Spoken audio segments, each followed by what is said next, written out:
महाराज ने अपने नौजवान मंत्री से कहा, हमें अपने दरबार के लिए एक कवि की ज़रूरत है जो सचमुच कवि हो। दूसरे दिन नौजवान मंत्री ने नगर में मुनादी करा दी। तीसरे दिन 1001 आदमी मंत्री के महल के नीचे खड़े थे और कहते थे, हम सब कवि हैं। मंत्री ने 21 दिनों में उन सब की कविताएं सुनी और देखा कि वह सब की सब सुंदर शब्दों और रसीले भावों से भरी थी और उनमें मधु की मिठास थी, यौवन की शोभा थी और मद भरी उपमाएं थी और मन को मोह लेने वाले अलंकार थे। मगर उनमें सर्वश्रेष्ठ कौन है? नौजवान मंत्री इसका फैसला न कर सका। उसने 1 दिन सोचा, 2 दिन सोचा, 3 दिन सोचा। चौथे दिन उसने फूल की पंखुड़ियों के कागज पर सुनहरे रंग से 1001 कवियों के नाम लिखे और यह सुनाम सूची महाराज की सेवा में उपस्थित कर दी। महाराज को हैरानी हुई। बोले, क्या यह सब कवि हैं? मंत्री ने विनय से सिर झुकाया और धीरे से जवाब दिया, मैंने उनकी कृतियां सुनी हैं और उसके बाद यह नामावली तैयार की है। मगर हमें एक कवि की ज़रूरत है और यह 1001 है। मैं चुनाव नहीं कर सका।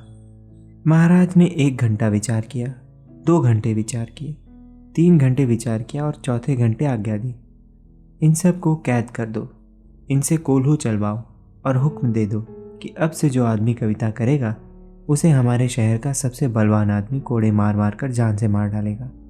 मंत्री ने आज्ञा का पालन किया। अब वहाँ एक भी कवि न था, न कोई काव्य की चर्चा करता था।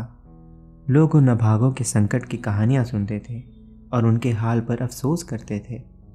6 महीने बाद महाराज 1001 कवियों के कैदखाने में गए और उन सब की तलाशी की आज्ञा दी और 1001 कवियों में से 101 ऐसे निकले जिन्होंने बंदी गृह की कड़ी यातनाओं के बीच में रहते हुए भी रात के समय जाग जाग कर पहरेदारों से छुपा छुपा कर कविता की थी और यह न सोचा था कि अगर महाराज को उनके इस अपराध का पता लग गया तो उनका क्रोध जाग उठेगा और इस राज्य का सबसे बलवान आदमी उन्हें कोड़े मार मार कर जान से मार डालेगा।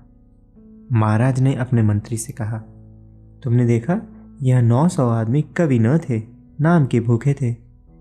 इनको 6-6 महीने की तनख्वाह देकर विदा कर दो और यह 101 आदमी किसी हद तक कवि है।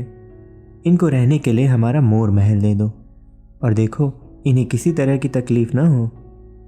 मंत्री ने ऐसा ही किया।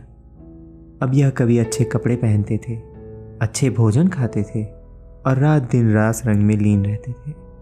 लोग उनके ऐश आराम की कहानियां सुनते थे और अपने दुर्भाग्य पर ठंडी आहें भरते थे।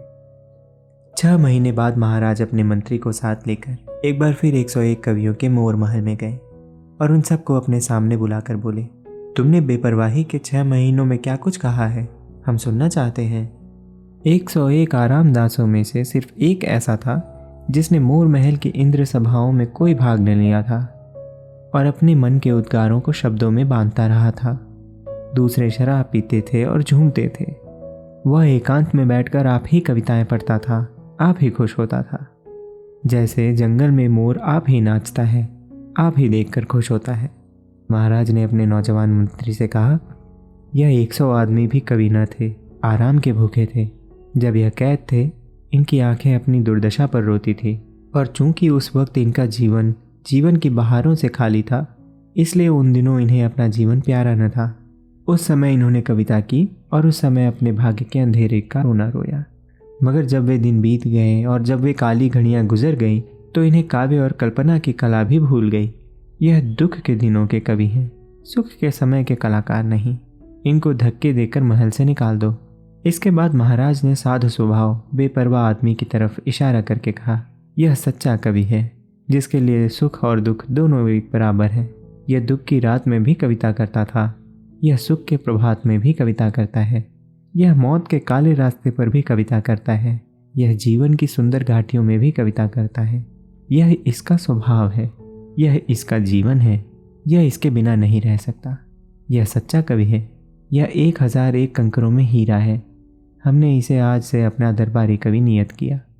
हम इसे मुँह मांगी तनख्वाह देंगे। इसका काम केवल इतना है कि हमें हर रोज़ दरबार में आकर एक दोहा सुना जाया करे। कवि ने दरबार में जाकर महाराज को एक दिन दोहा सुनाया, दूसरे दिन दोहा सुनाया, तीसरे दिन दोहा सुनाया, चौथे दिन लिख भेजा, मुझसे इस तरह की कविता नहीं हो सकती। मैं उद्गारों का कवि हूँ, किसी की मर्जी का गुलाम नहीं। नौजवान मंत्री ने कहा, यह आदमी कितना अभागा है। मगर महाराज ने कहा, नहीं, यह अभागा नहीं, यह कवि है। अगर आज तेरा पिता, मेरा पहला मंत्री, जीता होता तो साहित्य मंदिर के इस पुजारी के पांव पकड़ लेता। यह आज़ाद है, यह आज़ादी की कविता करता है। जो गुलाम होगा वह गुलामी की कविता करेगा। यह आदमी दरबार में आए या न आए, इसकी तनख्वाह हमेशा इसके घर पहुंचती रही। ऐसे उच्च कोटि के कलाकार का भूखा रहना मेरे राज्य का सबसे बड़ा अपमान है। नौजवान मंत्री की आंखें खुल गईं।